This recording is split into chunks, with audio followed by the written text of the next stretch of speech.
Hello everyone, welcome back to my channel. ಇವತ್ತಿನ recipe tomato ಸಾರು. ಈ ರುಚಿಯಾದ ಸಾರನ್ನು ಮಾಡಲು ಕೆಲವೇ ಸಾಮಗ್ರಿಗಳು ಸಾಕು. ಮನೆಯಲ್ಲಿ ತರಕಾರಿ ಇಲ್ಲದಿದ್ದಾಗ ಟೊಮೆಟೊ ಒಂದಿದ್ದರೆ ಸಾಕು, ಈ ರುಚಿಯಾದ ಸಾರನ್ನು ಮಾಡಿಕೊಂಡು ಊಟ ಮಾಡಬಹುದು. ಸಾಮಗ್ರಿಗಳನ್ನು ಇಲ್ಲಿ ನೋಟ್ ಮಾಡಿದ್ದೇನೆ. ಹಾಗಾದರೆ ಇನ್ಯಾಕೆ ತಡ, ರೆಸಿಪಿ ಶುರು ಮಾಡೋಣ. ಒಂದು ಬಾಣಲೆ ಬಿಸಿಗಿಟ್ಟು 2 ಚಮಚ ಎಣ್ಣೆಯನ್ನು ಹಾಕಿ ಬಿಸಿ ಮಾಡಿ ಸಾಸಿವೆ ಹಾಕಿ ಸಿಡಿದ ನಂತರ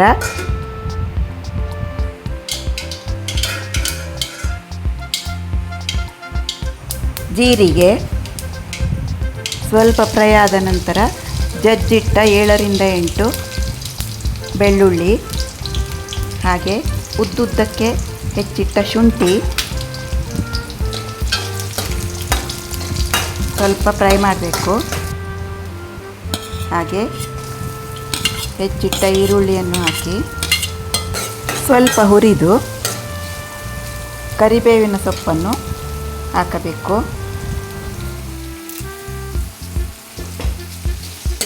ಮತ್ತೊಮ್ಮೆ ಹುರಿದು 1 ಹಸಿಮೆಣಸನ್ನು ಸೀಳಿ ಹಾಕಬೇಕು. ಹಾಗೆ 1 ಒಣಮೆಣಸನ್ನು ಹಾಕಿದ್ದೇನೆ. ಮತ್ತೊಮ್ಮೆ ಫ್ರೈ ಮಾಡಿ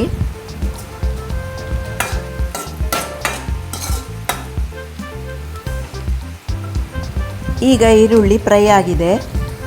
ಈಗ ಹೆಚ್ಚಿಟ್ಟ ಟೊಮೆಟೊವನ್ನು ಸೇರಿಸಬೇಕು. ನಾನಿಲ್ಲಿ ನಾಟಿ ಟೊಮೆಟೊವನ್ನು ಬಳಸಿದ್ದೇನೆ. ನೀವು ಹುಳಿ ಟೊಮೆಟೊ ಕೂಡ ಹಾಕಬಹುದು, ಅದು ಕೂಡ ಚೆನ್ನಾಗಿರುತ್ತದೆ. ಈಗ ಟೊಮೆಟೊವನ್ನು ಎಣ್ಣೆಯಲ್ಲಿ ಸ್ವಲ್ಪ ಹೊತ್ತು ಫ್ರೈ ಮಾಡಬೇಕು. ಮೆತ್ತಗಾಗುವವರೆಗೆ ಹುರಿಯಬೇಕು. ಮನೆಯಲ್ಲಿ ತರಕಾರಿ ಖಾಲಿಯಾದಾಗ ಅಥವಾ ಸಾಂಬಾರು ಮಾಡಲು ಬೇಜಾರಾದಾಗ ಈ ರೀತಿ ಟೊಮೆಟೊ ಸಾರನ್ನು 5 ನಿಮಿಷದಲ್ಲೇ ಮಾಡಿಕೊಂಡು ಬಿಡಬಹುದು. ನೋಡಿ, ಈಗ ಟೊಮೆಟೊ ಮೆತ್ತಗಾಗಿದೆ. ಈಗ ಇದಕ್ಕೆ ಒಂದೊಂದಾಗಿ ಪುಡಿಯನ್ನು ಸೇರಿಸುವ. ಇಲ್ಲಿ ಅರಿಶಿನ ಪುಡಿಯನ್ನು ಹಾಕುತ್ತಿದ್ದೇನೆ. ಚಿಟಿಕೆ ಅರಿಶಿನ ಪುಡಿ ಹಾಕಿದ್ದೇನೆ. ಹಾಗೆ ಧನಿಯಾ ಪುಡಿ 1/4 ಚಮಚ, 1 ಟೇಬಲ್ ಚಮಚ ಮೆಣಸಿನ ಹುಡಿ, ಹಾಗೆ 2 ಚಮಚ ತೆಂಗಿನ ತುರಿ, ಹಾಗೆ ರುಚಿಗೆ ತಕ್ಕಷ್ಟು ಉಪ್ಪು, ಕೊತ್ತಂಬರಿ ಸೊಪ್ಪು. ಇದೆಲ್ಲ ಹಾಕಿದ ನಂತರ ಸ್ವಲ್ಪ ಹೊತ್ತು ಮಗುಚಬೇಕು. ಹಾಗೆ ಇದಕ್ಕೆ ಈಗ ಟೊಮೆಟೊ ಅರ್ಧ ಬೆಂದಿದೆ ಇದರಲ್ಲಿ. ಈಗ ಇದಕ್ಕೆ 1/2 ಲೀಟ್ರಷ್ಟು ನೀರನ್ನು ನಾನು ಸೇರಿಸ್ತಾ ಇದ್ದೇನೆ. ನೋಡಿಕೊಂಡು ಸೇರಿಸಬೇಕು.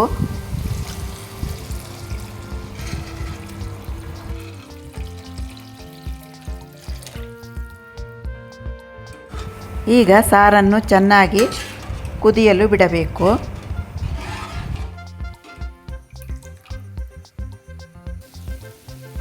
ಎರಡು ಚಮಚ ಹುಣಸೆ ರಸವನ್ನು ಕೂಡ ನಾನು ಸೇರಿಸಿದ್ದೇನೆ. ನಾನು ಬಳಸಿದ ಟೊಮೆಟೊ ಹುಳಿ ಇಲ್ಲವಾಗಿತ್ತು. ನೀವು ಹುಳಿ ಟೊಮೆಟೊ ಹಾಕಿದರೆ ಹುಣಸೆ ರಸ ಹಾಕುವ ಅವಶ್ಯಕತೆ ಇಲ್ಲ. ಟೊಮೆಟೊ ಸಾರು ಈಗ ಚೆನ್ನಾಗಿ ಕುದಿಯುತ್ತಾ ಇದೆ. ಇನ್ನೊಂದು ನಿಮಿಷ ಇದೇ ಥರ ಚೆನ್ನಾಗಿ ಕುದಿಸಿಕೊಂಡರೆ ರುಚಿಯಾದ ಟೊಮೆಟೊ ಸಾರು ರೆಡಿ ಆಯಿತು. ಇಷ್ಟು ಕುದಿಸಿದರೆ ಸಾಕು.